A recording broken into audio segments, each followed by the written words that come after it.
So today we have Mr. Toshiful Hakansari in front of us. So very congratulations sir for completing 31st judiciary. Today we'll be talking about your complete journey throughout your preparation related to judiciary. So sir, it will be great if you will tell us about your background, how you were you switched into judiciary, what was your educational background, and a lot of things around. So over to you sir. First of all, I'd like to thank you and thank you very much. I did my schooling from DN High School, which is situated in Muzaffarpur, and thereafter I did my 12th from RDS College, which is itself in Muzaffarpur. And since I had to be CA, to become a CA, that's why I have chosen commerce stream in class 12. But since my father is an advocate in Muzaffarpur, and whenever you talk about the judiciary, and formally he used to dictate me bail orders, bail writings, whatever, and complaint cases. It encouraged me to be a part of judicial system. So I have cleared Calcutta University entrance examination, but due to my some medical issues in the family and the personal causes, I could not get there. So, but I have to choose pursue law. So I itself entered in SKJ Law College, that is Sri Krishna Jubilee Law College in Muzaffarpur, and in which I have done my BA LLB from 2013 to 2018.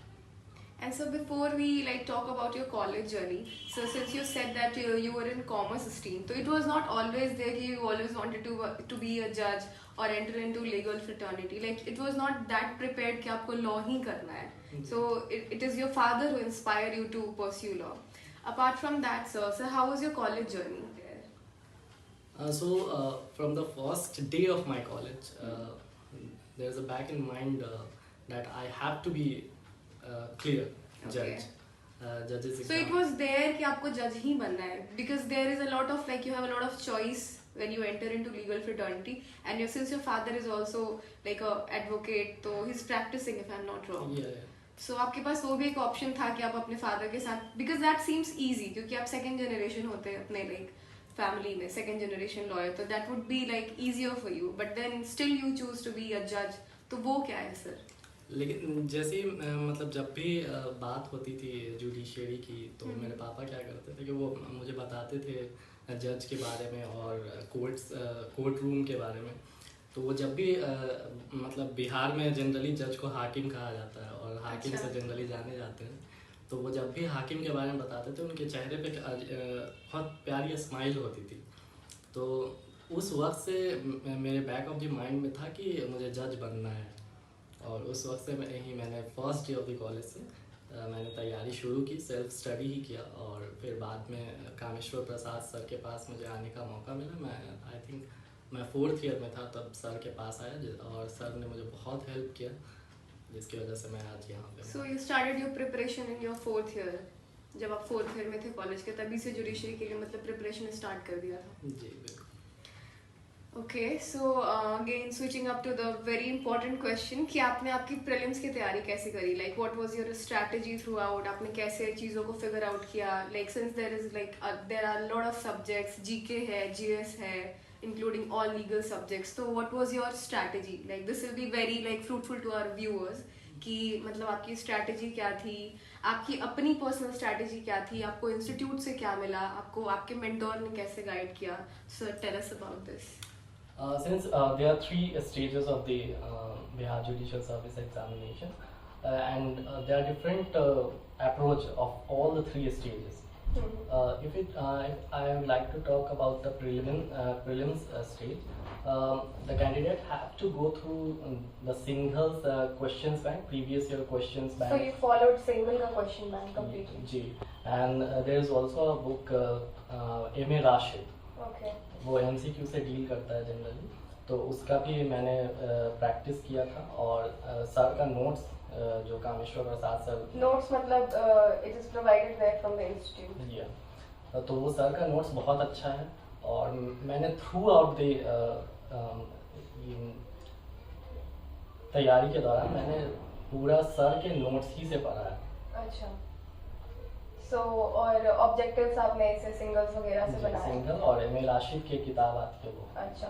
And apart from that so GK GS if I am not wrong this plays a very vital role, मतलब बहुत deciding होता है वो, 150 marks का होता है prelims में, it's like deciding. तो आपने जीके जीएस कैसे प्रिपेयर किया? जीके जीएस के लिए मैंने डीप स्टडी किया था यूट्यूब के जरिए और ये लाइक आपने सेल्फ स्टडी किया जीके जीएस के लिए या फिर आपने मतलब किसी मेंटोर को फॉलो किया ऐसा? नहीं, जीके जीएस के लिए मैंने यूट्यूब से ही मदद लिया और सबसे पहले मैंने डीप स्टडी किया वहाँ से और फिर उसके बाद मैंने लूसेंट वगैरह जो भी किताबें आती हैं उससे मैंने पढ़ाई की। करंट अफेयर्स वगैरह कैसे कवर किया? करंट अफेयर्स भी मैंने क्योंकि सोशल क्योंकि मतलब YouTube is it sufficient GK GS के लिए? Yeah, there are lots of videos available in the YouTube. So it is sufficient. मतलब आपकी अपनी एफर्ट्स काफी मैटर करती है when you like when it is up to GK and all. तो sir this was your prelims का strategy. Apart from that sir जो अगला स्टेप होता है हमारा जब हम मेंस पे जाते हैं, तो प्रीलिम्स तो सर काफी बच्चे क्वालिफाई कर लेते हैं, like there are lot of people. पहला stage is like the trash is out prelims के बाद। उसके बाद जब भी like switch on to mains, तो सर पहला क्वेश्चन हमारे व्यूअर्स को जो भी एस्पिरेंट्स हैं सबको ये आता है कि मेंस तो हो जाएगा बट ऑप्शनल कैसे चुनें, क्योंकि वो बहुत बड़ी चीज है। अपार्ट फ्रॉम प्रोसीजरल लॉ हम जब मेंस पे ऑप्शनल के लिए आते हैं तो कैसे चूज कैसे करें उनको, सर इसके बारे में आप क्या बताएंगे? देखिए, ऑप्शनल के लिए क्या है कि जो भी कैंडिडेट्स हैं वो सबसे पहले अपने इंटरेस्ट को देखें, जिस सब्जेक्ट्स में उनको इंटरेस्ट है वही वो ऑप्शनल सेलेक्ट करें। ऐसा नहीं है कि किसी ने बोल दिया कि आप कॉन्स्टिट्यूशन ले लीजिए या फैमिली लॉ ले लीजिए या कमर्शियल लॉ ले लीजिए। आपके क्या सब्जेक्ट्स थे सर? मेरे सब्जेक्ट्स थे constitution and administrative law, family law और ट्रांसफर ऑफ प्रॉपर्टी। तो आप अपने इंटरेस्ट के अकॉर्डिंग ही सब्जेक्ट्स को सिलेक्ट करें।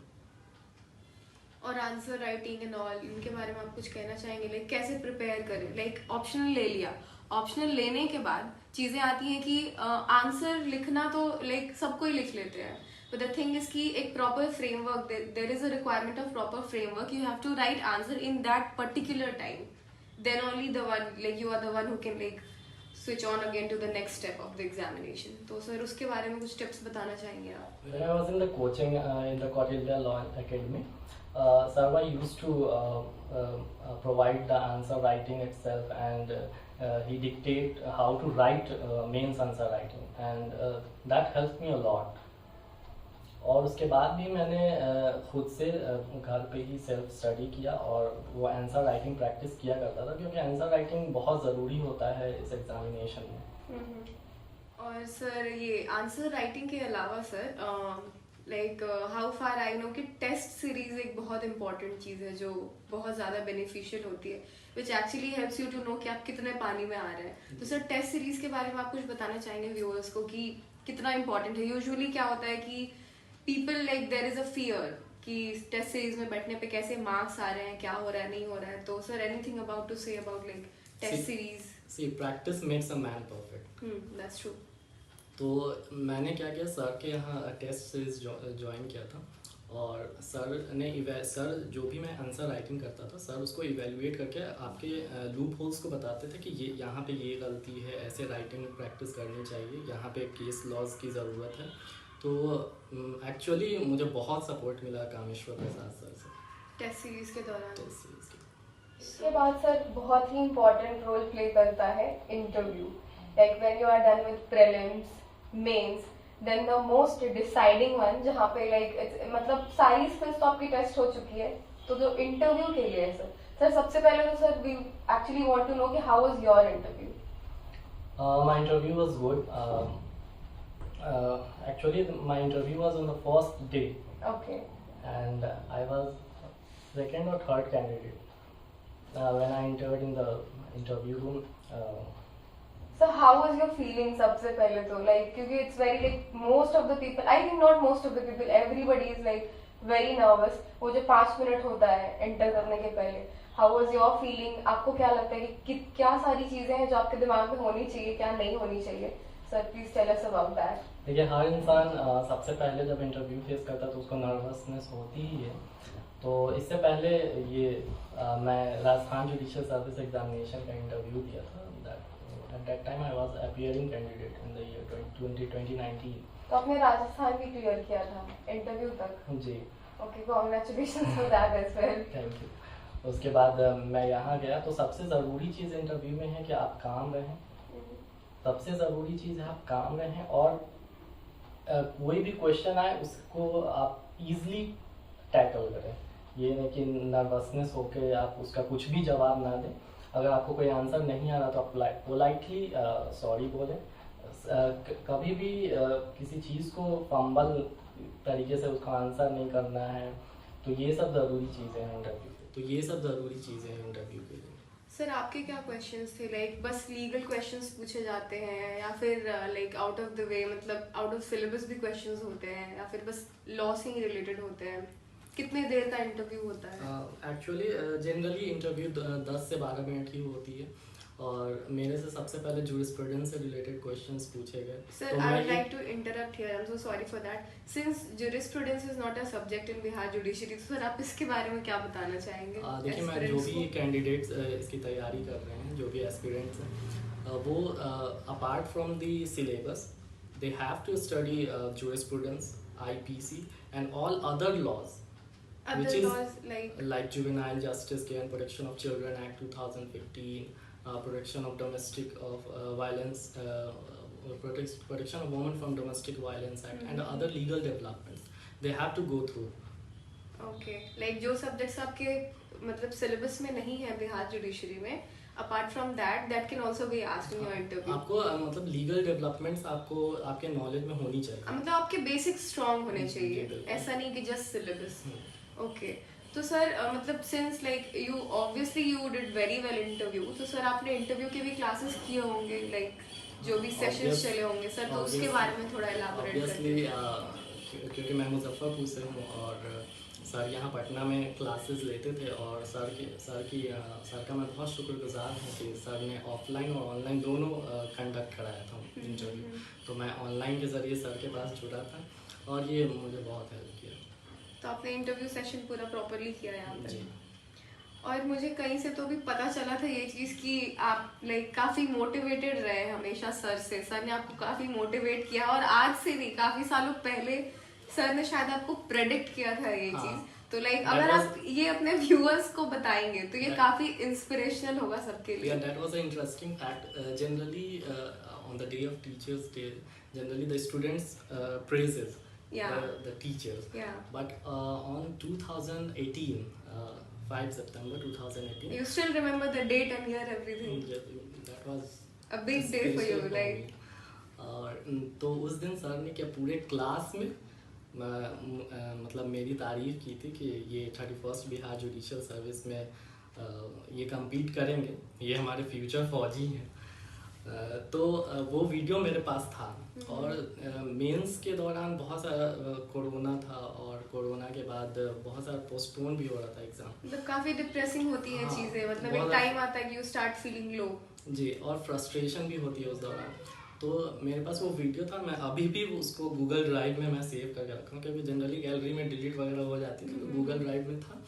तो मैं जब भी फ्रस्ट्रेट होता था तो सर का वो वीडियो देखता था कि अच्छा मेरे पास ये कैपेबिलिटी है कि I am going to crack this examination. तो वो वीडियो बहुत आपको मोटिवेट किया काफ़ी ज़्यादा। बहुत ज़्यादा।